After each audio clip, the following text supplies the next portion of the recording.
तुझ्यात हरवले मी. भाग 30. सायलीच्या डोळ्यात दाटून आलेले अश्रू पाहून आदित्यचं मन अक्षरशः हेलावलं. माझ्या कॉलेजचं आयुष्य खूप वाईट होतं या शब्दांनी त्याच्या छातीत एक वेदनादायी कड उठली. तिच्या बालपणाच्या जखमा त्याने आधीच ऐकल्या होत्या, पण आता कॉलेजच्या आयुष्याशी जोडलेल्या नवा जखमा ऐकण्याची ताकद त्याच्यात उरली नव्हती.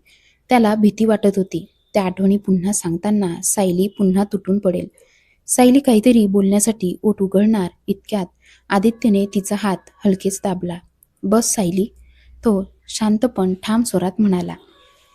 आता तुला सांगायची गरज नाही. तुझ्या डोळ्यात जे दिसतंय तेच पुरेसं आहे.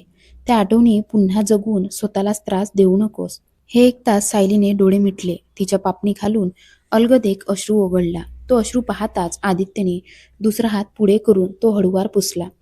त्याच्या स्पर्शात दया नव्हती, तर एक जिव्हाळा, एक निस्वार्थ काळजी होती. कधीकधी शब्दांपेक्षा शांत स्पर्श जास्त आधार देतो. सायलीला पहिल्यांदाच जाणवत होतं की कोणीतरी तिचं दुःख समजून घेण्याचा प्रयत्न करत आहे.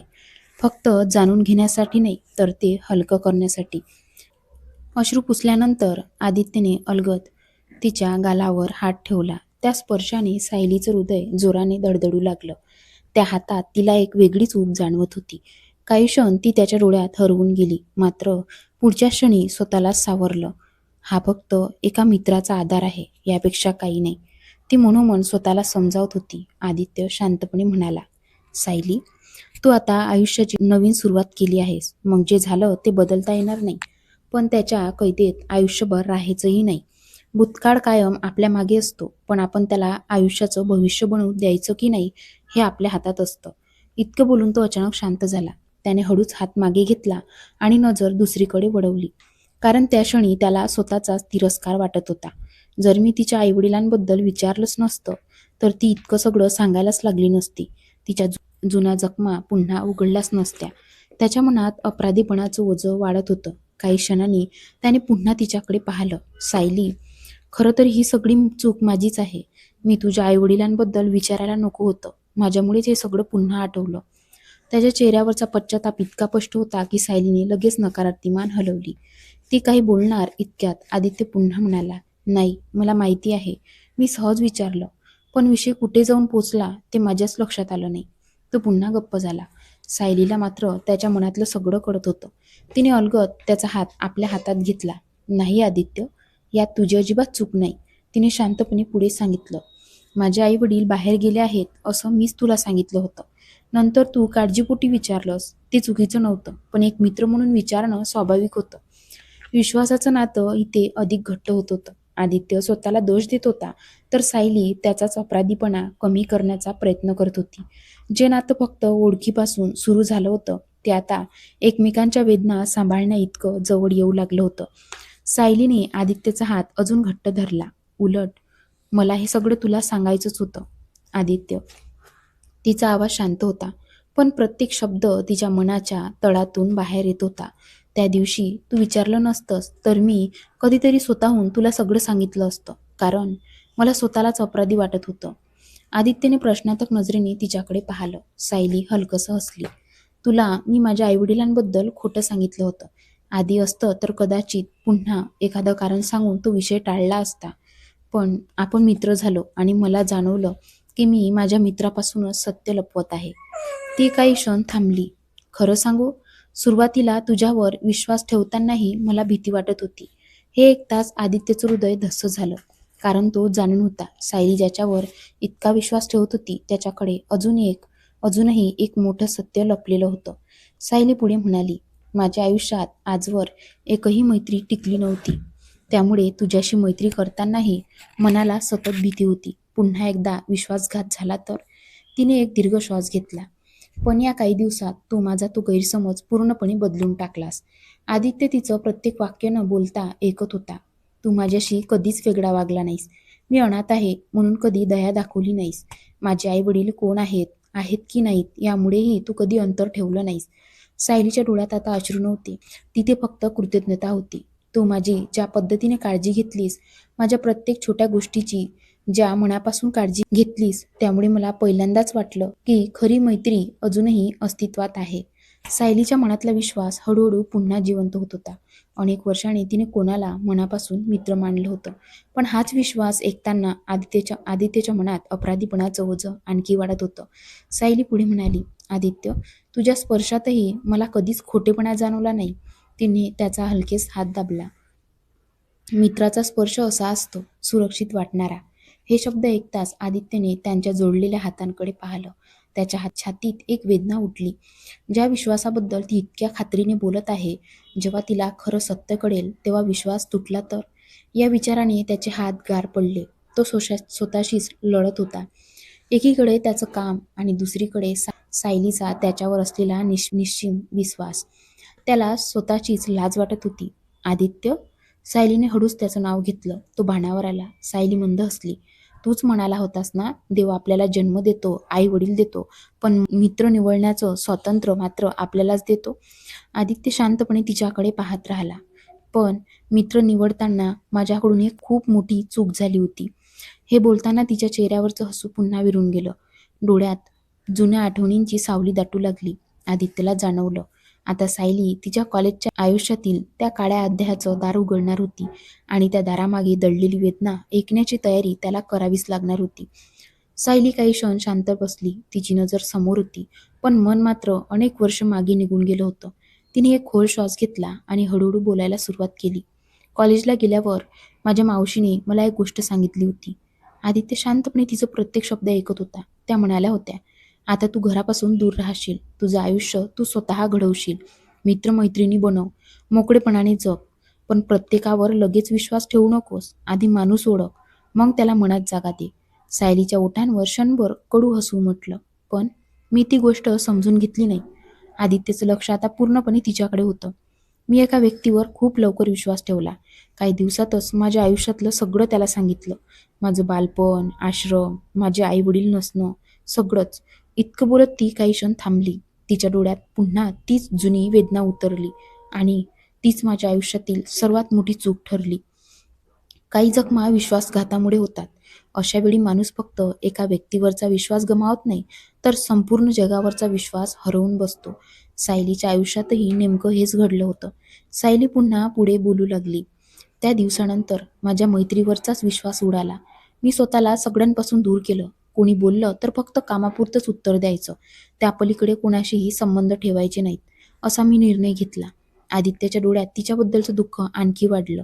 सायली पुढे म्हणाली, "आजपर्यंत मी ऑफिसमध्येही कोणाची मैत्री केली नाही. फक्त काम, आणि काम संपलं की घरी. माझ्याबद्दल लोक काय बोलतात, माझ्याबद्दल काय समज करून घेतात, याची मी कधीच पर्वा केली नाही." ती हलकसं हसली. "खरं तर सगळ्यांनाच वाटायचं की मी खूप उद्धट आहे, पण कोणालाच माझ्या शांततेमागचं कारण माहिती नव्हतं."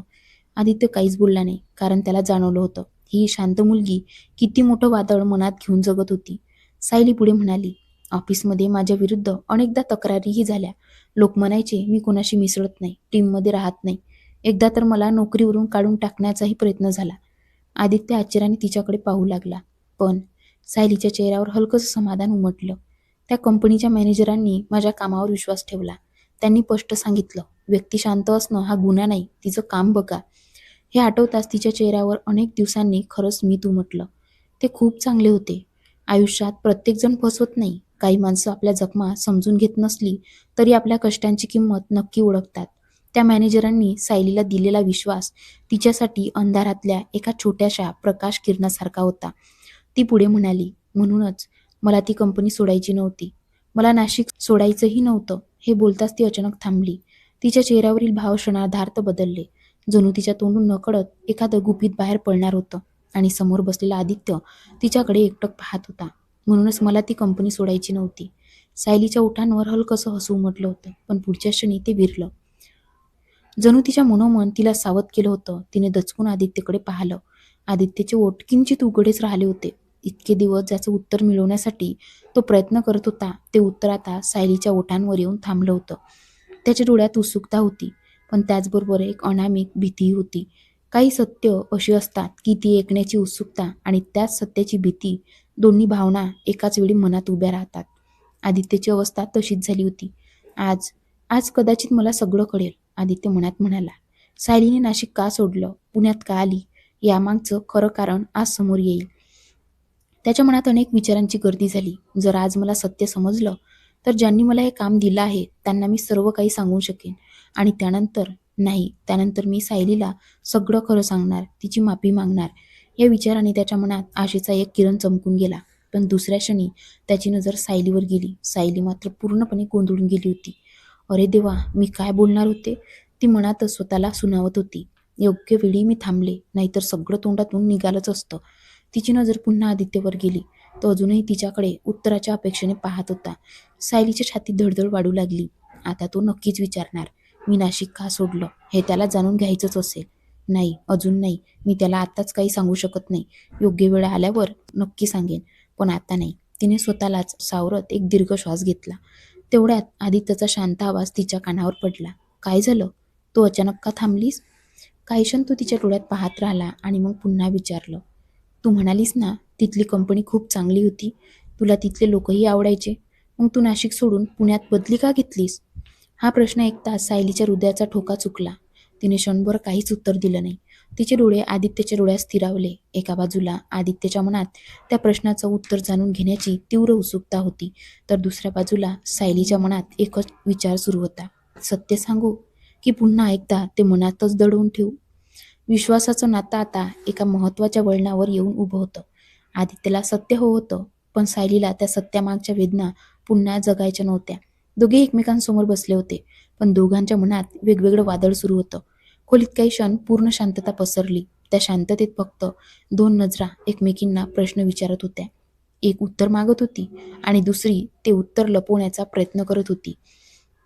सायली काही क्षण आदित्यकडे नुसतीच पाहत राहिली. तिच्या मनात विचाराचं प्रचंड वादळ उठलं होतं. काय सांगू? खरं सांगू की पुन्हा एकदा कारण देऊन विषय टाळू? तिने नकळत एक दीर्घ श्वास घेतला. आदित्य अजूनही शांतपणे तिच्याकडे पाहत होता. त्याने तिच्यावर कोणताही दबाव आणला नव्हता, फक्त तिच्या उत्तराची वाट पाहत होता. सायलीने ओठ हलकेसे चावले आणि मनात स्वतःला समजावू लागली, नाही, आता नाही, अजून वेळ आलेली नाही. मी त्याला सगळं नक्की सांगेन, पण आज नाही. तिने स्वतःला सावरलं आणि चेहऱ्यावर हलकंसं सामान्य हास्य आणण्याचा प्रयत्न केला. तसं काही विशेष कारण नव्हतं. तिने हळू आवाजात सुरुवात केली. कंपनी पुण्याच्या शाखेसाठी काही जागा रिकाम्या होत्या. मला वाटलं, नवीन शहर, नवीन वातावरण, कदाचित बदल झाला तर बरं वाटेल. हे बोलताना तिची नजर मात्र आदित्यच्या डोळ्यांना भिडत नव्हती. ती सतत नजर चुकवत होती. खोटं बोलणं सायलीच्या स्वभावातच नव्हतं. पण काही सत्य अशी असतात, जी सांगण्यापेक्षा लपवणं त्या क्षणी कमी वेदनादायक वाटतं. तिचा प्रत्येक शब्द मनाशी लढत बाहेर येत होता. आदित्यने तिचं उत्तर ऐकलं, पण त्याच्या मनाला समाधान मिळालं नाही. त्याला स्पष्ट जाणवत होतं, सायली काहीतरी लपवत आहे. तिच्या डोळ्यात अस्वस्थता होती, तिच्या आवाजात संकोच होता आणि तिच्या चेहऱ्यावरचं हास्य ते मनापासूनच नव्हतंच. तरीही आदित्यने पुढचा एकही प्रश्न विचारला नाही. जर तिला आत्ता सांगायचं असतं, तर ती स्वतःहून सांगितलं असतं. तिला जबरदस्तीने बोलायला लावून तिचा विश्वास तोडायचा नाही. हा विचार करत त्याने मनातील असंख्य प्रश्न गिळून टाकले. तो हलकसा हसला. ठीक आहे, जेव्हा तुला योग्य वाटेल तेव्हा सांग. हे ऐकताच सायलीने आश्चर्याने त्याच्याकडे पाहिलं. तिला वाटलं होतं, आदित्य पुन्हा प्रश्न विचारेल, तिला उत्तर द्यायला भाग पाडेल, पण तसं काहीच झालं नाही. त्याने तिच्या निर्णयाचा आदर केला. विश्वासाचं खरंच सौंदर्य इथं दिसत होतं.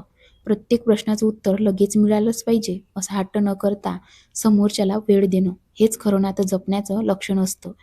सायलीच्या मनावरचं ओझं थोडंसं हलकं झालं. तिच्या चेहऱ्यावर पुन्हा एक हलकंसं स्मित उमटलं. धन्यवाद, ती इतकंच म्हणू शकली. आदित्यने फक्त हसून मान हलवली. पण त्याच्या मनात मात्र वेगळं सुरू होतं. सायली, तू आज नाही सांगितलंस तरी हरकत नाही, पण एक दिवस तू नक्की सांगशील, आणि त्या दिवशी मी सुद्धा तुझ्यापासून काही लपवणार नाही. या विचाराने त्याने नकळत मुठं घट्ट आवळली. कारण त्यालाही माहिती होतं, त्याच्या मनात दडलेलं सत्यही फार काळ लपून राहणार नव्हतं. दोघेही आता शांत बसले होते. एकाने प्रश्न मनातच दडवला होता, तर दुसरीने उत्तर. या क्षणी आदित्यने विश्वासाला प्रश्नांपेक्षा जास्त महत्त्व दिलं. तर सायलीला पहिल्यांदाच असं वाटलं की तिच्या शांततेचाही कुणीतरी आदर करतोय. दोघांच्या मैत्रीत विश्वासाची वीट आणखी घट्ट बसली. सायलीने संभाषण लगेच दुसरीकडे वळवलं. ती उठली आणि म्हणाली, चल, आता तू कोपरा पटकन साफ करूया. 10 मिनिटात काम संपेल. मग रात्रीचं जेवण बनवायचं आहे. असं म्हणत ती मंदिरात जवळच्या कोपऱ्याकडे चालू लागली. मात्र 2 पावले पुढे जाऊन ती थांबली. मागे वळून मिश्किल हसत म्हणाली, आणि हो, फ्रीजमध्ये कोबी आहे. तुला खायचं असेल तर आज बनवूया. मी सुद्धा खाईन. अजून काय? हे बोलताच तिने मुद्दाम तोंड वाकडं केलं आणि स्वतःच हसू आवरत पुढे निघून गेली. सायली निघून गेली, पण आदित्य मात्र तिथेच उभा राहून तिच्याकडे पाहत राहिला. त्याच्या मनात एकच विचार पुन्हा पुन्हा घुमत होता. सायली, तू काहीतरी लपवत आहेस. सायली मंदिराजवळच्या कोपऱ्याकडे निघून गेली होती, पण आदित्य अजूनही जागच्या जागी उभा होता. त्याची नजर तिच्या पाठमोऱ्या आकृतीवर स्थिर होती, तर मनात विचाराचं वादळ सुरू होतं. सायली, तू प्रत्येक वेळी विषय बदलतेस. आजही तसंच केलंस. इतक्या दिवसापासून मी हेच पाहतोय. ज्या प्रश्नाचं उत्तर मला हवं असतं, त्या क्षणीच तू दुसऱ्या विषयाकडे वळतेस. त्याने खोल श्वास घेतला. मला आधी वाटायचं तुझ्या मनातलं सत्य जाणून घेणं कठीण असेल, पण आता खात्री झाली आहे, तुझ्या मनात पोहोचणं हीच सर्वात मोठी परीक्षा आहे. आदित्य समोर दोन वाटा होत्या. एक म्हणजे हट्टाने सत्य उघड करून घेणं आणि दुसरी म्हणजे योग्य वेळेची शांतपणे वाट पाहणं. त्याने दुसरी वाट निवडली होती, कारण त्याला जाणवलं होतं की काही जखमा प्रश्नांनी नाही तर विश्वासाने उघडतात. तो मनातच पुढे म्हणाला, पण अशक्य नाही. एक दिवस तू स्वतःहून सगळं सांगशील. मला फक्त तुझा विश्वास जिंकायचा आहे. त्याला हरिजींचे शब्द आठवले, काहीही कर, तिच्यासोबत राहा, तिच्या आयुष्यात काय घडलं ते जाणून घे. आदित्यने कपाळावर हात फिरवला. आता माझ्याकडे फक्त एक आठवडा उरलाय आणि मला अजून 1 महिना इथे राहायचं आहे. पण कसं? असा कोणता मार्ग काढू की सायलीच मला थांबायला सांगेल? तो विचारात हरवला होता. इतक्यात सायलीचा मोठा आवाज आला. अहो साहेब, तिकडे बॉससारखे उभे राहून काय विचार करत आहात? इकडे या ना. मी एकटीच सगळी साफसफाई करू का? आदित्य भानावर आला. त्याने समोर पाहिलं. सायली एका हातात झाडू घेऊन उभी होती. दुसरा हात कमरेवर ठेवून ती त्याच्याकडे रागाचा अभिनय करत पाहत होती. मी इथे काम करते आणि तुम्ही डोळे उघडे ठेवून स्वप्न बघत उभे आहात. सांगा बरं, कोण दिसते तुम्हाला? हे म्हणत तिने मिश्किलपणे भुवया उंचावल्या. क्षणभर आदित्य गोंधळला. जणू चोरी करताना पकडला गेला होता. काय? कोण? अरे, कुणीच नाही. तू पण ना काही बोलतेस, असं म्हणत तो घाईघाईने तिच्याकडे चालू लागला. काही क्षणापूर्वी मनात प्रश्नाचा डोंगर उभा करणारा आदित्य सायलीच्या एका खोडकर वाक्याने पुन्हा वर्तमानात आला. सायलीलाही वातावरण हलकं करायचं होतं, कारण तिला जाणवलं होतं की अजून त्या सत्याला बाहेर येण्याची वेळ आलेली नाही. आदित्य सायलीजवळ येताच ती झाडू त्याच्या हातात देणार इतक्यात तो हसत म्हणाला, फक्त छोट्या मोठ्या वस्तू जागेवर ठेवून खोली साफ झाली असं होत नाही बरं का. संपूर्ण हॉल मी साफ केला आणि तू फक्त थोडी फार मदत करत होतीस. हे ऐकताच सायलीने हातातील झाडू त्याच्या पायाजवळ टाकला. दोन्ही हात कमरेवर ठेवून ती रागाचा आवळा आणत म्हणाली, असं आहे का? म्हणजे मी फक्त नावालाच काम करते असं म्हणायचं आहे का तुला? हो, अगदी तसंच. आदित्यही तिच्या स्टाईलमध्ये दोन्ही हात कमरेवर हात ठेवत म्हणाला. दोघे काही क्षण एकमेकांकडे रागाने पाहत राहिले आणि अचानक सायलीच्या ओठांवर हसू उमटलं. तिने खांदे उडवले आणि म्हणाली, हो ना, माझी तब्येत अजून बरीही नाही. मला चक्कर येते, अशक्तपणा आहे, हिमोग्लोबिन कमी आहे. आताच तर तू मला ज्यूस पाजलास, इतक्या पटकन मी कशी बरी होणार? असं म्हणत तिने कपाळावर हात ठेवला, डोळे मिटले आणि मुद्दाम हलके हलके डोलू लागली. अरे बापरे, पुन्हा चक्कर येते बहुतेक. नंतर तिने डोळे उघडले आणि अगदी निरागस चेहऱ्याने म्हणाली, तू एक काम कर, इथली साफसफाई तू कर. मी जरा सोप्यावर जाऊन आराम करते. थोडा आराम केला की बरं वाटेल. बाय. असं म्हणत तिने खांद्यावरचा पुसायचा कपडा आदित्यच्या खांद्यावर ठेवला. आदित्यचा चेहरा पाहण्यासारखा झाला. त्याचं तोंड इतकं मोठं उघडलं होतं की जणू एकाच वेळी 2 पाणीपुरी सहज आत गेल्या असत्या. ते पाहून सायलीला हसू आवरेना. ती पुढे आली. हसतच तिने त्याच्या हनुवटीला हलके स्पर्श केला आणि त्याचं उघडं तोंड बंद करत म्हणाली, असं तोंड उघडं ठेवून साफसफाई करशील ना, तर धूळ कचरा सगळा तोंडात जाईल. हे बोलून ती हसू दाबत हॉलमध्ये जाऊन सोफ्यावर बसली. मागे ओढून पुन्हा म्हणाली, लवकर आवर हं, नंतर जेवण सुद्धा बनवायचं आहे. हे ऐकताच आदित्यचं तोंड पुन्हा उघडलं. सायलीने ते पाहिलं आणि यावेळी ती पटकन दुसरीकडे वळली, कारण तिच्या चेहऱ्यावरचं हसू लपवणं अशक्य झालं होतं. कसा वाटला आजचा पार्ट कमेंट करून नक्की सांगा आणि व्हिडिओ आवडल्यास व्हिडिओला लाईक करा. आपल्या चॅनलला सबस्क्राईब करायला विसरू नका. धन्यवाद.